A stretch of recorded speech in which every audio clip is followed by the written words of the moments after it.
Hello guys, murakaza neza kuri Kiza Pictures. Mu cyumweru cyashize nakoze video ivuga ku mashyuza. Abantu benshi bakomeje kumbaza ngo ese kugera ku mashyuza yo mu karere ka Rusizi bisaba iki? Ese hari umuhanda mwiza? Ese hameze neza? Ibi ngibi nibyo ngiye gusubiza nyuma ya intro.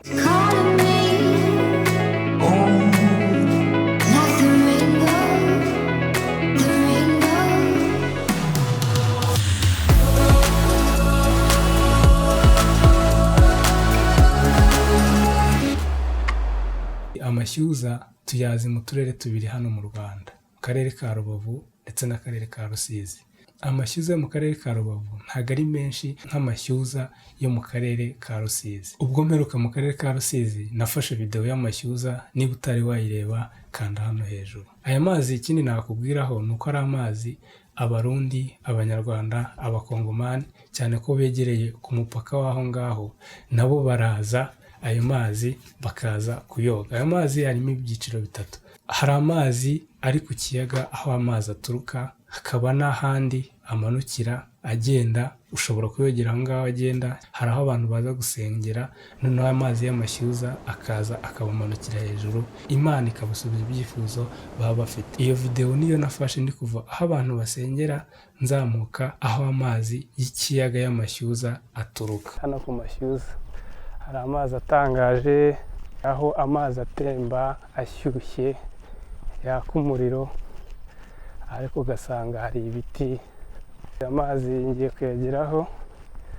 Aya mazi nk'uko muyabona aratangaje cyane, aratemba, ibyatsi ntago byuma, ariko aya mazi arashyushye. Ni amazi bita amashyuza. Kuyakoraho aho ava ruguru, aho ngiye kubereka, ushaka kwizera ko aya mazi ari mu Rwanda, ntiwamenya n'impamvu abantu batayasura. Bavuga ko aya mashyuza aturuka mu kirunga, ndetse aho hafi hakaba n'ishyamba rya kimeza bita Cyamudongo.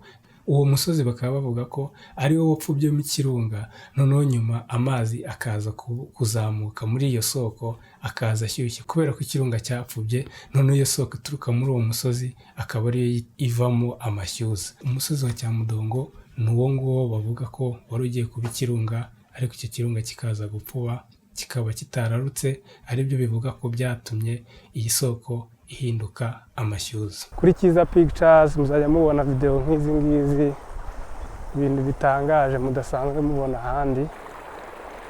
Aya ni amazi ashyushye.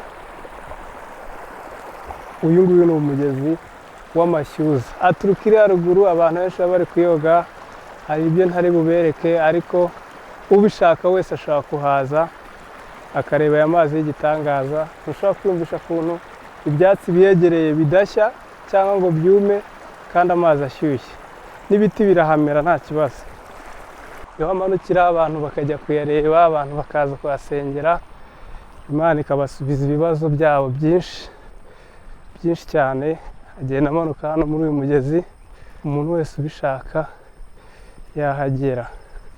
Mu kanya ndabereka aho aya mazi aturuka, ndetse na bariya bantu ahantu basengera, urayabona inyuma yanjye.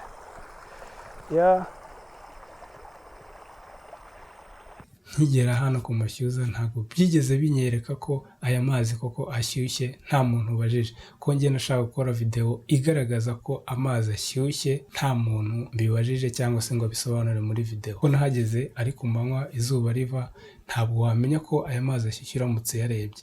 Ariko uburyo nashaka gukora video, nashaka kwerekana ko amazi ashyushye. Niyo mpamvu byansabye kuzinduka mu gitondo saa 11:15 nari nahageze mfata video.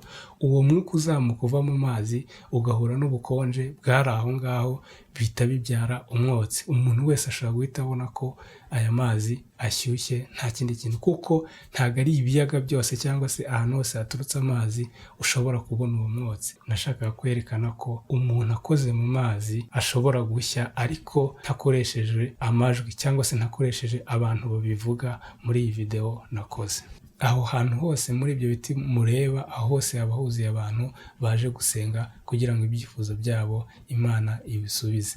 Aho ngaho mureba ruguru neza aho hantu hubatse, niho abantu baje gusenga bahindurira imyenda, cyangwa se aba amazi amaze kugwaho urumva baba batose bakaza bagahindurira imyenda aho ngaho hubatse. Ku mashyuza nk'ahandi hantu hose, ku mpande n'impande hose uhagiye, nta kimenyetso kikwerekana ko amazi aturuka aho ngaho ari ikibazo cyangwa se ayo mazi aba ashyushye, kubera ko nubwo aba ashyushye nta kintu na kimwe yangiza. Ari ibiti bituye aho hafi byose usanga bitoshye nk'ibiti bituye ku mugezi. Nanyujije kamera inyuma ndangije ndabifilima kugira ngo urebe.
Ikindi kintu navuga ku mashyuza uko nayabonye ni uko abantu benshi bayakunda, cyane cyane abantu baturutse mu bihugu by'ibituranyi, abarundi, abakongomani bazinduka mu gitondo batega amamoto baje kwivuza. Ayo mashyuza bivuga ko arambura imitsi, bivuga ko umuntu uyagiyemo amukorera massage. Abantu benshi barayakoresha, twasanze abantu bakuze bafite imyaka myinshi baje kugira ngo ayo mazi abavure. Hari n'abahaza buri gihe bakaza saa sita na nimugoroba kugira ngo boge ayo mazi y'amashyuza.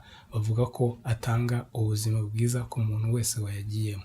Ikindi navuga ni uko abantu benshi baza kuri ayo mashyuza baje kuhasengera kugira ngo ibisubizo byabo bisubizwe. Bavuga ko ari amazi y'igitangaza ashobora kuvura umuntu uwo ari we wese. Ikindi ayo mazi ushobora kuyanywa kuko bigaragara ko ni amazi ashyushye, mikorobe ziba zapfuye. Nk'uko bigaragara muri video ya mbere nakoze, imihanda yaho ni imihanda myiza, bivuze ngo uva i Kigali ukahagera nta kibazo, nta muhanda w'igitaka uhura naho. Ni ahantu umuntu wese akwiye gutemberera.